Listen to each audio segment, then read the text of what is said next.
Neuro-linguistic psychologist.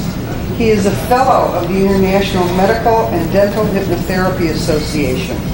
The second edition of his book, Quantum Focus, is due out this fall in 2003.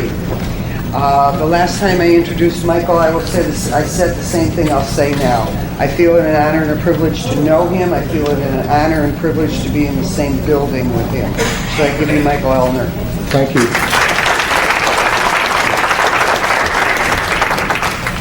So, I want to talk about what I consider golden opportunities for people with your skills and abilities and point out that we're not taking advantage of it. And there are a number of reasons that these opportunities exist, and I'll just quickly go into it.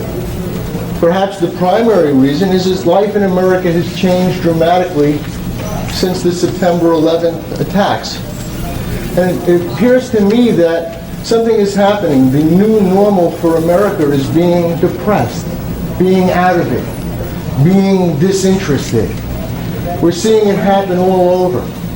And whether you realize it or not, we come into our profession and we're trained and we identify ourselves as agents of change. In the early 80s, I discovered there was another hat I could wear. I could be a broker of hope. And I began to listen to the radio, listening to the reports and watching TV about early AIDS and the height of the hysteria. I lived in New York City, and I kept hearing this sentence which became synonymous with AIDS at the time. Always fatal, always fatal, always fatal. And to me, it sounded counterintuitive. It didn't make sense. I couldn't imagine how an infectious disease could be always fatal. It certainly never happened from a historical perspective. And I was listening to people say that in my city, I was at the epicenter. And I began to think about it because I understood the power of suggestion. And it seemed to me if you got a diagnosis and you knew ahead of time that it was an always fatal disease, you might as well be shot. And I began to look at that. And it hit me. I could look for long-term survivors. If there weren't long-term survivors, I was on a quest to find them. What really blew my mind was how easy it was to locate them. From the very beginning of the crisis, it was never always fatal.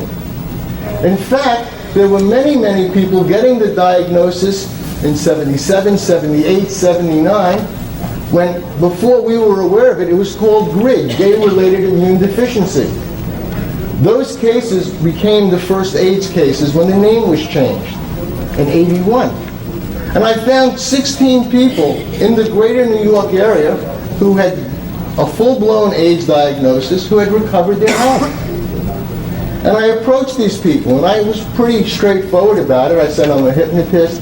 I've learned that I can model behavior. And I want to model your behavior.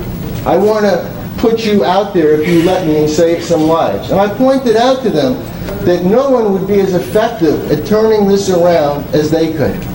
Because they just had to be in a safe, anonymous situation and tell their stories. And we organized that. Today, I'm the president of a not-for-profit that's the largest information network in the world for people with AIDS. And the amazing thing about it is